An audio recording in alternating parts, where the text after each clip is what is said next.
What's up? Club's above 500. It's the first time since June 11th. I mean, obvious question, but how important is it to get to that point while everybody's focused on pennant races and whatever? Well, we talked about that earlier.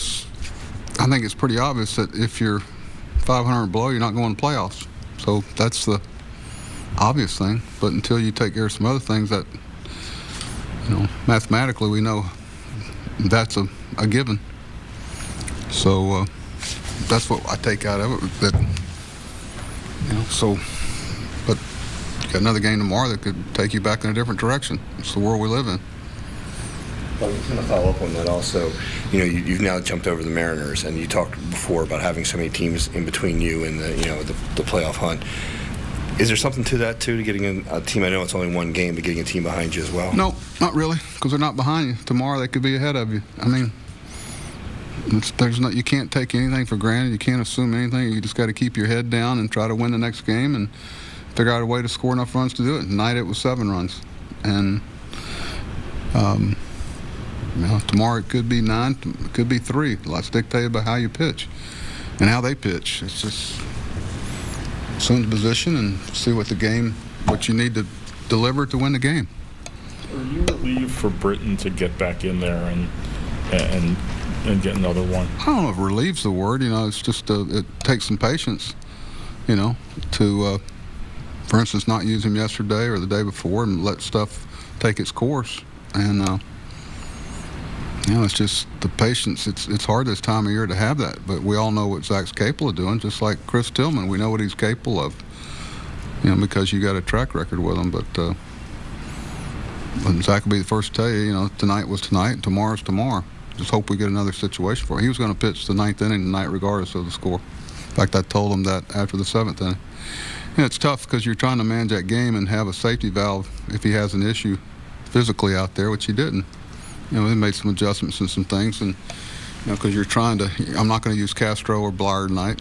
If we don't make that move for Donnie Hart, we may not win tonight. So those are the type of things you got to do.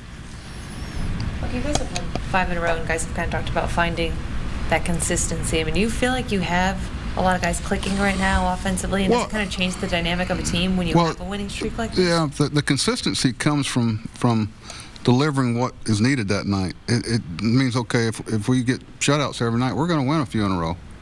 Okay, it's okay tonight, you need to score 7 runs. That's what I'm saying. You just got to deliver what the need is that night. I mean, Tim Beckham had a great night at shortstop defensively. That's probably one of the keys to the game, even from the first play on.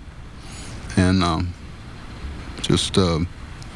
that was needed tonight. And you just got to, you never know when a major spot in the game may turn it one way or the other. You know how hungry they are for what we're all trying to get to.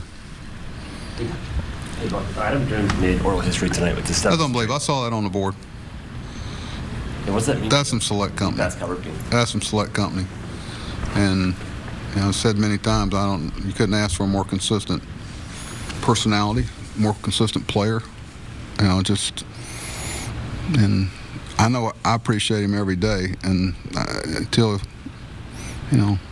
I think he's one of those guys that everybody does appreciate because he does a lot of things that other people can't do, and that's post up and through thick and thin. There's been a common denominator you could count on. That's Adam. Weird outing from Tillman tonight. 3 hits, 4 walks, all 4 walks scored, a couple of homers. What did you see there? First of all, that's a good lineup.